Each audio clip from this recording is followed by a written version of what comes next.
Pancasila sebagai dasar negara Indonesia bukan hanya sekedar rumusan ideal yang tercantum dalam dokumen sejarah. Pancasila merupakan paradigma, kerangka berpikir, dan nilai-nilai fundamental yang memandu arah pembangunan nasional termasuk pembangunan sosial dan budaya. Pancasila berisi dan mengandung nilai-nilai yang dijabarkan dalam norma-norma hukum berupa pasal-pasal dalam Undang-Undang Dasar Republik Indonesia tahun 1945.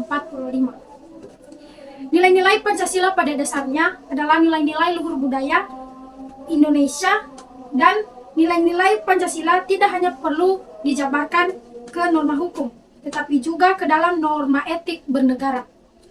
Sebagaimana ketetapan MPR tentang etika kehidupan berbangsa, yaitu ketetapan MPR RI nomor 5 MPR 2001. Pada dasarnya, konsep paradigma yang pertama kalinya dipopulerkan oleh Thomas Kuhn, berarti sebuah model berpikir dalam ilmu pengetahuan.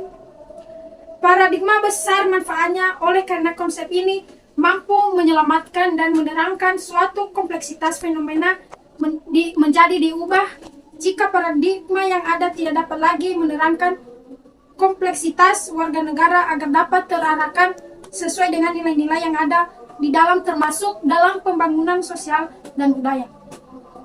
Tujuan pembangunan nasional adalah menjamin keharmonisan hubungan manusia dengan Tuhannya, manusia dengan sesamanya, dan manusia dengan lingkungan hidup.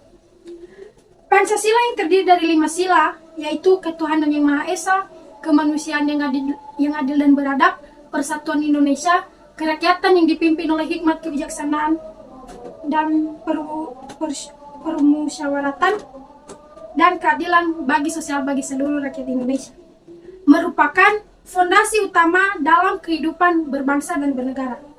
Kelima sila tersebut mencerminkan berbagai aspek kehidupan yang harus dijunjung tinggi oleh setiap warga negara Indonesia.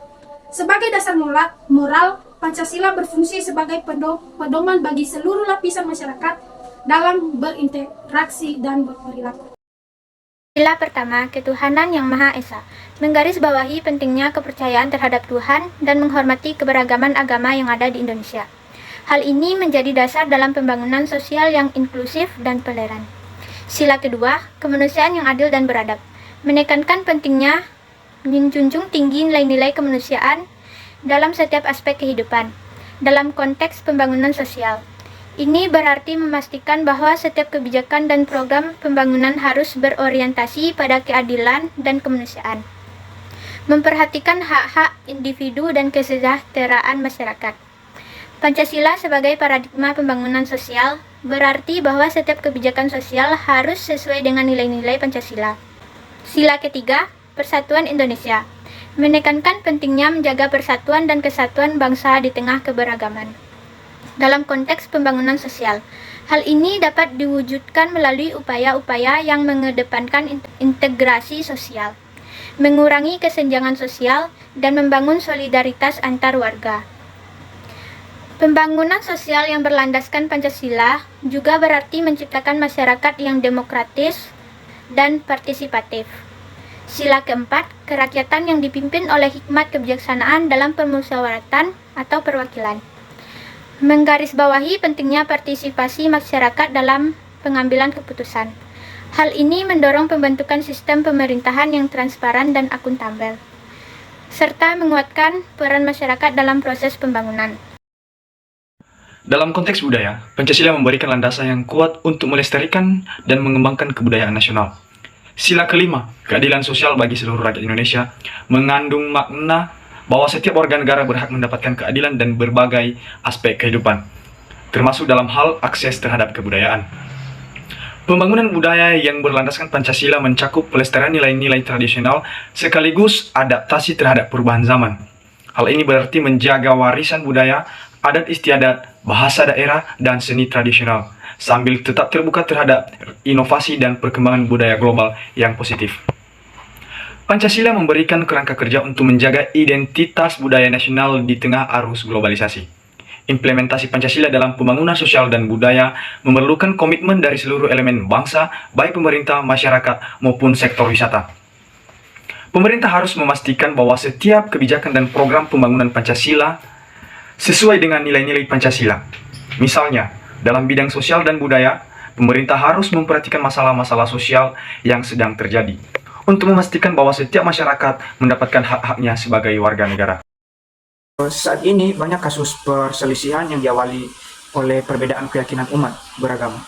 Dan hal ini terjadi karena kurangnya rasa saling menghargai antar umat beragama serta merasa agamanya paling benar. Komnas HAM pada tahun 2010 sampai 2013 menerima pengaduan tentang peristiwa intoleransi dalam bentuk pelanggaran kebebasan dan keberagaman beragama.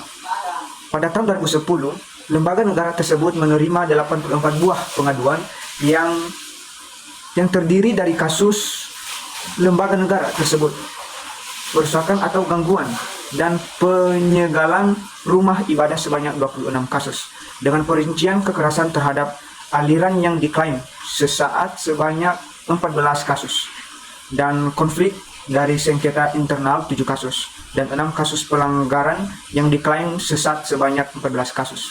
Nah, konflik dan sengketa internal 7 kasus, dan 6 kasus pelanggaran terhadap pelanggaran Ahmadiyah, serta pelanggaran-pelanggaran lainnya. Pada tahun 2011, pengaduan yang masuk sebanyak 83 kasus, dengan 32 kasus terkait pelanggaran atas perusakan tempat ibadah, 21 kasus terkait Ahmadiyah, gangguan dan pelanggaran ibadah sebanyak 13 kasus, dan diskriminasi atas minoritas agama sebanyak 6 kasus. Sedangkan pada tahun 2012, tercatat 68 pengaduan kepada Komnas HAM dengan perincian sebanyak 20 kasus perusakan dan penyegelan rumah ibadah. Konflik dan sengketa internal sebanyak 19 kasus, gangguan ibadah 17 kasus, dan diskriminasi minoritas 6 kasus. Kemudian pada tahun 2013, Komnas HAM menerima 39 berkas pengaduan, 21 kasus berupa diskriminasi, pengancaman dan kekerasan terhadap pemeluk agama, penghalangan pendirian rumah ibadah sebanyak 9 kasus, dan penghalangan terhadap ritual pelaksanaan agama sebanyak 9 berkas. Kita mengharapkan partisipasi pemerintah untuk lebih memperhatikan kesenjangan sosial yang terjadi antara umat beragama, supaya masyarakat bisa saling menghargai antara satu dengan lainnya. Tidak ada yang salah dan tidak ada yang paling benar. Kita sudah diarahkan oleh Pancasila dan sudah ditentukan oleh Bhinneka Tunggal Ika, sehingga kita bisa hidup berdampingan. Pancasila sebagai paradigma pembangunan sosial dan budaya adalah suatu keharusan bagi Indonesia. Nilai-nilai yang terkandung dalam Pancasila memberikan arah dan landasan kuat bagi setiap upaya pembangunan yang dilakukan di negeri ini. Dengan menjadikan Pancasila sebagai pedoman pembangunan sosial dan budaya di Indonesia, dapat berlangsung secara lebih inklusif, adil, dan berkelanjutan. Pemerintah, masyarakat, dan sektor swasta harus bekerja sama untuk mengimplementasikan Pancasila dalam setiap aspek kehidupan. Tantangan-tantangan yang ada harus dihadapi dengan komitmen yang kuat dan strategi yang tepat. Sementara peluang-peluang yang ada harus dimanfaatkan sebaik-baiknya. Dengan demikian, cita-cita untuk mewujudkan masyarakat Indonesia yang adil, makmur, dan beradab dapat tercapai. Pancasila tidak hanya sekedar simbol atau dokumen historis, tetapi merupakan panduan hidup yang dinamis dan relevan sepanjang masa. Oleh karena itu, menjadikan Pancasila sebagai paradigma pembangunan sosial dan budaya adalah langkah strategis untuk memastikan bahwa nilai-nilai luhur bangsa ini tetap hidup dan memberikan manfaat nyata bagi seluruh rakyat Indonesia.